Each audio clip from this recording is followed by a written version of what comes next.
The restaurant was quiet in the way only expensive places ever are. Not peaceful, just controlled.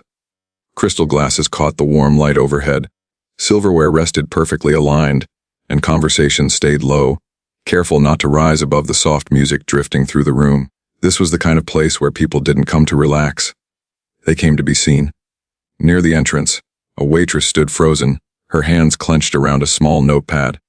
Her shoulders were tense, her eyes fixed on the floor as a uniformed police officer leaned back in his chair, loud enough for several nearby tables to hear him. His tone carried authority, not just confidence, something sharper, heavier. The kind that expected obedience. "Didn't I ask for this 10 minutes ago?" he said, shaking his head slowly. "Or is listening not part of the job here?" A few guests glanced over, then quickly looked away. No one wanted to be involved. In a place like this, discomfort was something you ignored until it went away. The waitress tried to respond, her voice barely audible, but the officer cut her off with a dismissive wave of his hand. He smirked, clearly enjoying the attention, enjoying the imbalance. His badge caught the light as he shifted in his seat, a silent reminder of power. What he didn't notice was the man sitting just 2 tables away. The man looked ordinary, almost forgettable. Dressed simply, posture relaxed, hands resting calmly on the table in front of him. No phone, no distractions, just quiet observation. His face didn't register shock or anger. Instead, his eyes followed the exchange with focused stillness, as if he were studying something familiar. The officer continued, his voice rising. "You people think you can charge these prices and still mess things up. I could shut this place down if I wanted." That sentence hung in the air longer than it should have. The waitress swallowed hard. Her cheeks burned as a few guests shifted uncomfortably in their seats. She nodded quickly, murmured an apology, and stepped back, humiliated, exposed, and alone in the middle of a room full of people pretending not to see her. The man nearby didn't move. He didn't sigh. He didn't shake his head. He didn't intervene.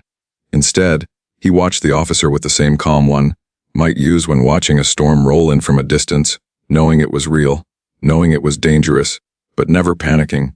The officer laughed to himself, mistaking the silence for agreement. To him, this was normal. This was how things worked. A badge commanded respect, uniforms bent rooms, and no one ever pushed back. Around them, the restaurant seemed to hold its breath. The waitress retreated toward the service area, fighting the sting in her eyes. The officer reached for his drink, satisfied, unaware that something in the room had shifted, not loudly, not visibly, but unmistakably. The quiet man's gaze followed the waitress for a moment, then returned to the officer. Nothing about his expression changed. But something about the air did. Because while the officer believed he was in control, he had no idea that someone nearby had seen power used the wrong way before, and knew exactly what happened next when arrogance went unchecked. And if you were sitting there watching this unfold, would you have stayed silent too, or stepped in when it mattered most? The restaurant itself was designed to make people feel small without ever saying it out loud. From the moment someone stepped inside, everything whispered exclusivity. Polished marble floors reflected soft golden light. Tall glass panels framed a city skyline that looked distant and untouchable. Even the air felt measured, cool, controlled, like nothing was allowed to exist here unless it belonged. This was not a place for mistakes. Tables were spaced just far enough apart to ensure privacy, but close enough for people to notice who was dining nearby. Men in tailored suits leaned back confidently in their chairs. Women wore jewelry that caught the light with subtle flashes, never loud, never cheap. Laughter came in brief bursts, quickly lowered again, as if joy itself had to follow house rules. This restaurant was known for one thing above all else: status. Reservations were hard to get. The prices were intentionally high, not just for profit, but as a filter. Anyone who sat here was expected to understand the unspoken hierarchy. Power didn't need to announce itself, it was assumed, and those without it learned quickly to stay quiet. The staff moved like clockwork. Every step was practiced, every smile carefully controlled. Waiters spoke softly, nodded often, and never challenged guests, especially guests who carried authority. Management had made that expectation clear from day one. Problems were to be absorbed, not confronted. Pride was optional. Employment was not. Tonight was no different. After the officer's voice had cut through the room earlier, conversations had resumed, but something was off. People spoke more carefully now. A few guests cast subtle glances in his direction, curious, wary, but unwilling to stare. No one wanted to attract attention. In a place like this, attention could be dangerous. The officer sat comfortably, stretching his legs slightly into the aisle, claiming more space than necessary. His presence alone seemed to bend the room around him. Staff passed his table with extra caution, avoiding eye contact, moving faster. He noticed it. He always noticed. This was familiar territory for him. Restaurants like this often treated him the same way. Extra smiles, faster service, quiet compliance. Some did it out of respect, others out of fear. To him, the reason didn't matter. The result was the same.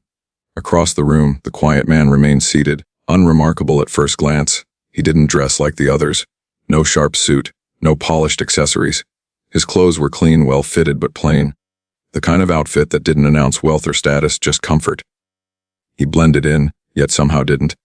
While others leaned into their conversations, he sat upright, unhurried, his posture relaxed but deliberate. He seemed aware of the room in a way most people weren't. Not scanning, not judging, just present. From time to time, a server would pass his table and offer a polite nod. He returned it calmly. No rush, no entitlement, no impatience. That alone set him apart. At the bar near the back, a pair of executives whispered to each other, their eyes briefly flicking toward the officer before returning to their drinks. One of them shook his head slightly, lips pressed together, as if to say, "Not worth it." The other nodded in agreement. They'd seen this kind of thing before. A hostess near the front adjusted her grip on the reservation tablet, her fingers tightening whenever the officer raised his voice again, even slightly. She knew the rules. If something escalated, it would fall on them to fix it, or smooth it over, or apologize, always apologize. Management prided itself on maintaining the restaurant's reputation. Incidents were bad for business. Complaints from powerful people were worse, and complaints from people in uniform. Those were treated like potential disasters. So when authority entered the room, the balance shifted. The waitress who had been humiliated earlier stayed out of sight now, tucked safely behind the service doors. Another server had taken over the table, moving carefully, eyes downcast. The officer accepted this without comment, as if it were only natural that someone else would replace the one he'd embarrassed. He took a slow sip of his drink, enjoying the moment. To him, this wasn't cruelty. It was order. But beneath the polished surface of the restaurant, tension continued to build. The quiet man noticed it all. He noticed how conversations stalled whenever the officer spoke, how the staff's shoulders stiffened, how the room subtly reorganized itself around one person's ego. He had seen environments like this before, places where power went unquestioned because questioning it came at a cost. Places where silence was rewarded, and dignity was negotiable. Still, he said nothing. Not yet.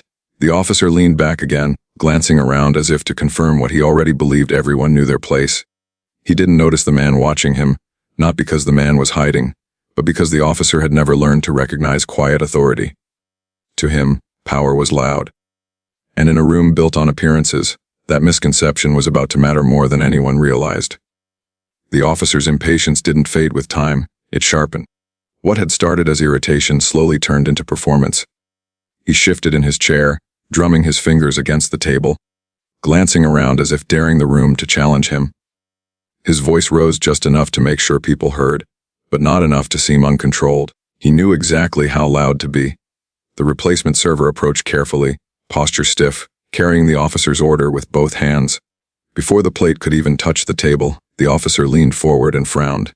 "This isn't what I asked for," he said flatly. The server froze. "Sir, this is the—" "I know what it is," the officer snapped, cutting him off. He pointed at the dish with the tip of his finger. "And it's wrong." A few heads turned. Someone at a nearby table paused mid-conversation. The server swallowed, nodding quickly. "I can have it corrected right away." The officer exhaled loudly, shaking his head as if disappointed. Unbelievable. You'd think a place like this could train people properly. The words stung more because of where they landed. Right in the middle of the room with witnesses everywhere. Behind the scenes, staff watched nervously. The manager had stepped away briefly, and without that buffer, the officer seemed emboldened. He glanced toward the service area, then back at the server, lowering his voice just enough to sound dangerous instead of loud. "You know," he said, "people like you forget who keeps places like this running." The server said nothing. He simply nodded again, taking the plate back with a quiet apology. That wasn't enough. The officer leaned back and raised his voice again. "I mean, seriously, look around. This isn't a diner. If you can't handle it, maybe you shouldn't be working here. This time the silence was heavier. The insult wasn't about the food anymore. It was about belonging. Across the room, the quiet man observed the exchange without moving. His expression remained unchanged, but his attention sharpened. He noticed how the server's hands trembled slightly as he walked away, how a hostess near the front desk looked down, pretending to adjust something that didn't need adjusting. The officer watched the reaction and mistook it for validation. He smirked. "Relax," he added, waving his hand dismissively, as if he were doing everyone a favor. "I'm just saying standards matter." To him, this wasn't cruelty. It was correction. A woman at a nearby table shifted uncomfortably in her seat. Her companion leaned closer and whispered something, but she didn't respond. Her eyes stayed fixed on the officer, not in admiration but disbelief. Still, no one spoke. The officer took another sip of his drink, scanning the room again. He caught a glimpse of the quiet man for the first time, just a passing glance. Plain clothes. Calm posture, nothing worth noticing. His attention moved on immediately. He turned toward the service area again. "Hey," he called out. "Make sure the next one actually knows what they're doing." The words echoed longer than he expected. Somewhere behind the doors, the original waitress stood motionless, listening. Her jaw tightened. She didn't cry. Not yet.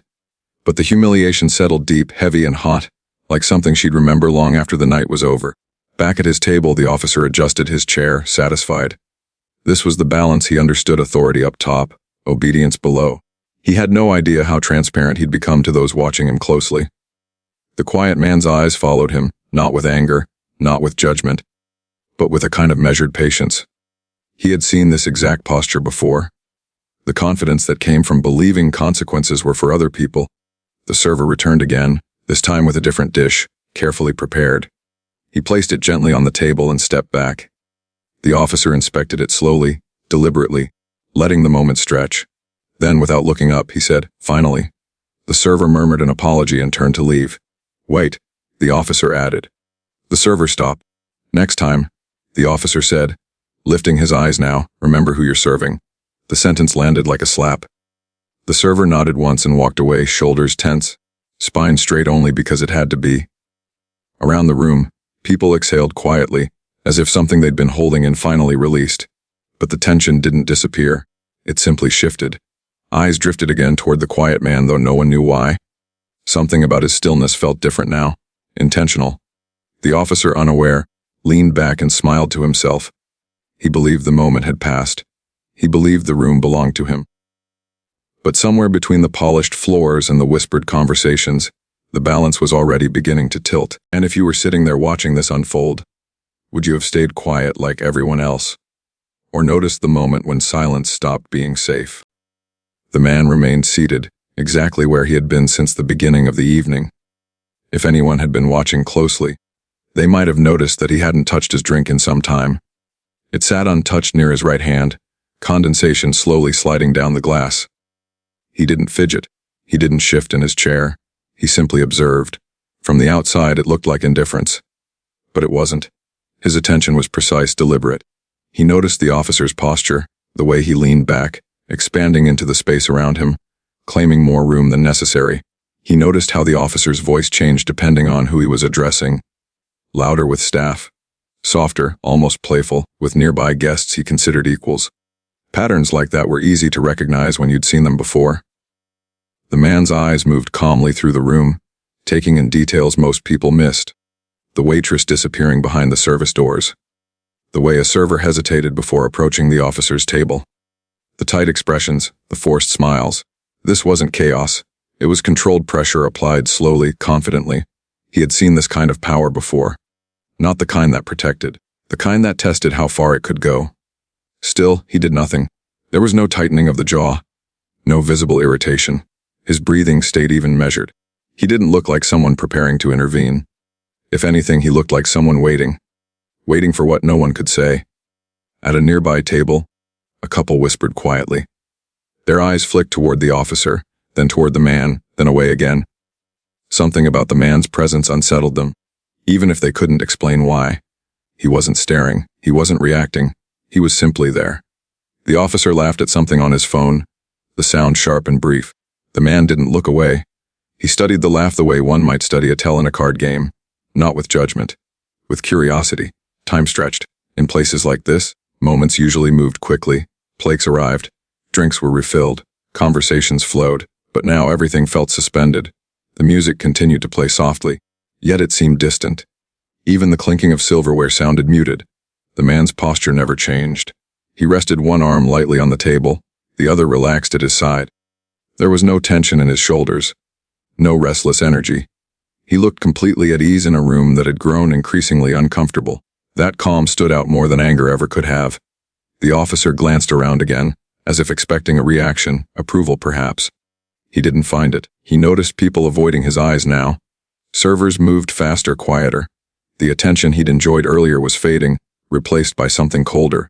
He mistook it for submission. The man watched that moment closely. He had learned long ago that true authority didn't rush. It didn't announce itself. It didn't need validation from a room full of strangers. It waited until the moment was undeniable. So he waited. A manager's absence stretched longer than expected. Staff exchanged brief looks behind the scenes. Someone near the bar checked their watch. A guest shifted uncomfortably in their seat, finally standing up to excuse themselves, anything to escape the tension. The man remained. His gaze returned briefly to the service doors, where the waitress had disappeared earlier. He noticed how long it took before another server emerged. He noticed the hesitation, the fear of making the situation worse. The officer, sensing the delay, scoffed softly. Unreal. He muttered, loud enough for those nearby to hear. The man didn't respond. Silence followed again, thick, heavy, charged. People often mistook silence for weakness. They filled it with noise, with authority, with ego. The officer was no different. He shifted in his chair, leaned forward, ready to speak again. The man studied that movement too. He had learned something else over the years. The loudest people in the room were often the least prepared for what came next. They mistook volume for control, reaction for dominance. He had no intention of matching the officer's energy. If anything, he was doing the opposite. His calm wasn't passive. It was deliberate restraint.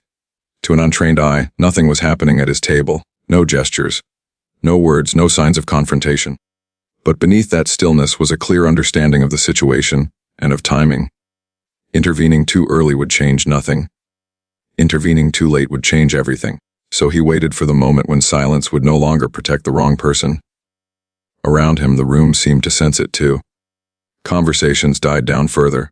Eyes drifted toward him again, lingering slightly longer this time. There was no logic to it. Just instinct. The officer finally noticed the attention shifting, not toward him, but away. His smile faded just a little. He glanced around, irritation flickering across his face. He didn't know why the energy felt different. He only knew he didn't like it. The man met his glance briefly. Not a challenge, not a warning, just eye contact. Then he looked away again. That single moment passed unnoticed by most of the room. But it mattered. Because in that brief exchange, the officer had felt something unfamiliar, uncertainty. And the man had confirmed what he already knew. The balance was ready to shift. Not through force, not through anger, but through a calm so steady that when it finally moved, there would be no mistaking who truly held control. The change didn't announce itself. It never did. It crept in quietly, like a subtle drop in temperature that only some people noticed at first. Conversations around the room began to falter, words trailing off mid-sentence. Glasses were lifted and set down more carefully. Chairs shifted not out of comfort, but restlessness. People were watching now. Not openly, not obviously, just enough to track what might happen next. At one table, a man leaned closer to his companion and whispered something under his breath. She nodded slowly, eyes fixed on the officer's table for a second longer than before. Near the bar, a server paused with a tray in hand, pretending to check an order while listening intently. Even the soft music seemed too loud now, as if it didn't belong in the tension that had settled over the room. The officer noticed none of it. He was too busy enjoying the aftermath of his performance. His shoulders were relaxed, his posture loose, like someone who believed the hard part was over. He glanced around again, expecting admiration or deference. Instead, he caught fragments of people looking away too quickly, faces unreadable. It irritated him. He drummed his fingers against the table, scanning the room. That's when he noticed the quiet man again, not directly, not consciously. Just a feeling, a sense of being observed without spectacle. He shifted in his seat, straightening slightly. Behind the service doors, the staff moved in hushed coordination. Someone whispered urgently, Another shook their head. A senior server glanced toward the dining area, then back toward the office. The manager was being called. Not casually. Not eventually. Now. The waitress remained out of sight, but her presence lingered. People remembered her expression, the way she'd shrunk under the officer's words. That memory sat heavy in the room, unspoken but shared. A different server approached the officer's table again, this time with visible hesitation. Her steps were careful, almost rehearsed. She stopped at a respectful distance, hands folded neatly in front of her. "Sir," she began, her voice calm but tight. "The manager will be with you shortly." The officer raised an eyebrow. "I didn't ask for a manager." She nodded quickly. "Of course. We just wanted to make sure everything is satisfactory." He leaned back and smirked. "I'll decide that." She offered a polite smile and stepped away, relief flickering across her face the moment she turned her back. The quiet man watched this exchange closely. He noticed the slight tremor in the server's hands, the careful phrasing, the way she avoided saying anything that might be interpreted as resistance. He'd seen that kind of fear before, not panic, not chaos, but calculated caution. Around the room, guests began to sense that something unresolved was building. A man near the window checked his phone, then slipped it back into his pocket without reading anything. A couple near the center of the dining area exchanged a look, silently agreeing not to leave yet. Curiosity had taken hold. The officer cleared his throat loudly, breaking the hush. "You'd think a place like this would run more smoothly," he said, addressing no one in particular. "Maybe they need better training." No one laughed. That unsettled him more than open defiance ever could have. He leaned forward, elbows on the table, eyes sweeping the room again. That's when his gaze landed on the quiet man, and stayed there a second longer this time. There was nothing confrontational about the man's posture. He wasn't staring. He wasn't scowling. He wasn't even looking particularly interested. And yet, something about him felt anchored, unmoved by the officer's presence. Unimpressed. The officer looked away first. A ripple of movement near the entrance drew attention as someone stepped out from the hallway, one of the senior staff members. Her expression was composed, but her pace was quicker than usual. She scanned the room briefly, then focused on the officer's table. Before approaching, her eyes flicked toward the quiet man, just for a moment. Then she nodded to herself and continued forward. Whispers spread again, subtle and restrained. Guests sensed that the situation was nearing a turning point. The tension wasn't explosive. It was compressed, waiting. The officer noticed the staff movement and straightened again, preparing himself. This was familiar ground: managers, explanations, apologies. He expected the same pattern as always. What he didn't expect was how the room seemed to be watching him now. Not with admiration, not with fear, but with anticipation. The quiet man remained still, his expression unchanged. But his attention sharpened, focused not just on the officer now, but on the entire room, on timing, on readiness, on the exact moment when silence would no longer serve its purpose. The senior staff member stopped a few steps short of the officer's table, inhaled once, and glanced back toward the hallway. She was waiting for someone. That was when it became clear to everyone paying attention. This wasn't going to end the way it began. And as the room collectively held its breath, one question lingered in the air. Were they about to witness another display of authority? Or the moment it quietly unraveled? The manager emerged from the hallway with a quiet urgency that cut through the room faster than any raised voice could have. His suit was pressed, his expression composed, but his pace betrayed him. This was not a routine walk. This was damage control. As he stepped into the dining area, conversation stopped completely. The subtle hum that had filled the room vanished, replaced by a silence so clean it felt intentional. Every set of eyes followed him as he moved toward the officer's table. The officer noticed him immediately and relaxed into his chair, already preparing for the familiar rhythm of authority and apology. He adjusted his jacket, folded his arms, and glanced around once more as if reminding the room who he was. The manager stopped beside the table and offered a respectful nod. "Good evening, sir," he said calmly. The officer looked up, unimpressed. "About time," he replied. "Your staff needs serious training."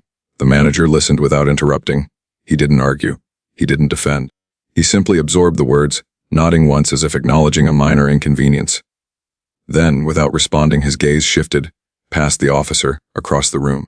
He took one step back, then another. The movement was subtle but unmistakable. The officer frowned.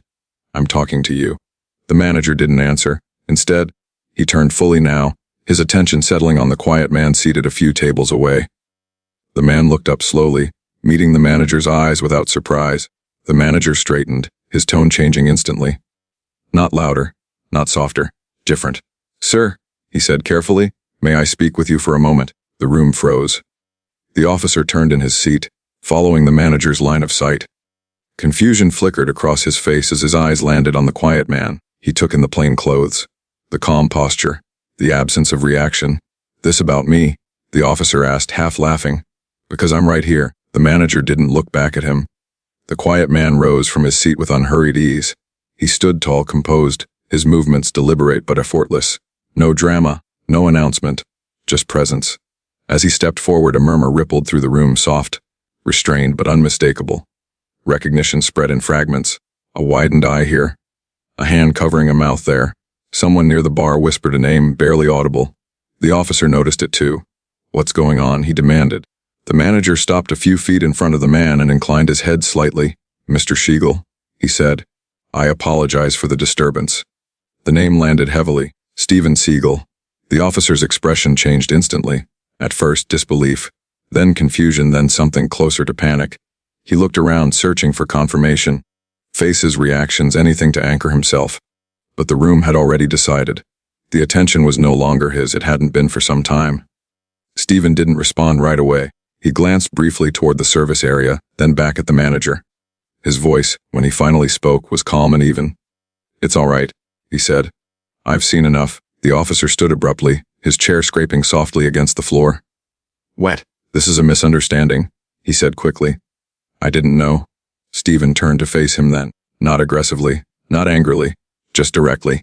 "You didn't need to know who I was," Steven said. "You needed to know who she was." The officer swallowed. The room felt smaller now. Steven continued, his voice steady. "Respect doesn't come from a badge or a title. It comes from how you treat people when you think no one important is watching." The officer opened his mouth to speak, then closed it again. Words failed him. The manager stepped forward gently. "Sir," he said to the officer, "we'll need to ask you to lower your voice and settle your account." The shift was complete. The officer nodded stiffly, eyes downcast now. He reached for his wallet with hands that no longer looked confident. Around him, the tension began to ease, not because of humiliation, but clarity. Steven turned away from the officer and looked toward the service doors. The manager followed his gaze and nodded. Moments later, the original waitress stepped back into the room, hesitant and certain. Steven met her eyes and offered a small, reassuring nod. "You did your job," he said. "That matters." Her shoulders relaxed just a little. The room exhaled. No applause, no cheers. Just quiet understanding. Steven returned to his table without another word, the manager walking beside him. The officer paid his bill in silence. And if you were watching that moment unfold, what do you think mattered more? The reveal itself, or the calm that came before it? The room didn't erupt after the reveal. There was no dramatic reaction, no applause, no raised voices. What followed was something far quieter and far more lasting. People returned to their seats slowly, as if the space itself needed time to reset. Conversations resumed, but they carried a different tone now, softer, more thoughtful. The kind that comes after witnessing something that can't quite be undone. At the officer's table, the air felt heavy. He remained standing for a moment longer than necessary, unsure of where to put himself now that the ground beneath his confidence had shifted. When he finally sat back down, it wasn't with authority. It was with restraint. His movements were smaller, careful. The badge that had once seemed so powerful now felt strangely out of place. Across the room, the waitress stood near the service station, still processing what had just happened. She hadn't expected anyone to step in. Certainly not quietly. Certainly not without shouting or threats. Her eyes followed the man as he returned to his seat, his posture unchanged, his expression calm. Nothing about him suggested victory. That was what made it unforgettable. The manager approached the officer once more, this time with professionalism instead of caution. His voice was firm but respectful, the way it should have been from the beginning. The conversation was brief. There were no accusations, no lectures. Just clear boundaries. The officer listened. For the first time that night, he truly listened. He nodded once, then again his gaze fixed downward. When he stood to leave, there was no announcement. No final comment. He adjusted his jacket, placed some cash on the table, and walked toward the exit without looking back. No one stopped him. No one needed to. As the door closed behind him, the tension that had gripped the room finally dissolved. A deep, collective release. The kind people don't even realize they've been holding. Service resumed naturally after that. Plates were delivered, glasses refilled, but something subtle had changed. Staff moved with more confidence. Guests made more eye contact. There was a renewed sense of balance, of things being where they belonged. The waitress returned to her duties, her steps steadier now. When she passed the man's table, he met her eyes again briefly and nodded. Nothing more. She smiled, small, genuine, relieved. That moment stayed with her. At his table, the man finished his meal quietly. He didn't linger. He didn't seek attention. When he stood to leave, the manager walked him to the entrance, thanking him softly, not for who he was, but for what he'd done. Outside, the city carried on as usual. Traffic moved, lights flickered, people hurried past, unaware of the quiet lesson that had just taken place inside a restaurant they might never enter. But for those who had witnessed it, the message was clear. Power didn't have to announce itself. Respect didn't have to be demanded, and dignity didn't require permission. True authority showed itself in restraint, in choosing calm over confrontation, in protecting someone who couldn't protect themselves without asking for recognition. The man stepped into the night and disappeared into the crowd, leaving behind a room that felt lighter than before. And somewhere inside that restaurant, a waitress finished her shift, knowing one simple truth she'd never forget. The strongest voices don't always speak the loudest. Sometimes, they don't raise their voice at all. If this story stayed with you, let us know which moment meant the most to you. More powerful stories are on the way, and your thoughts help shape what we share next.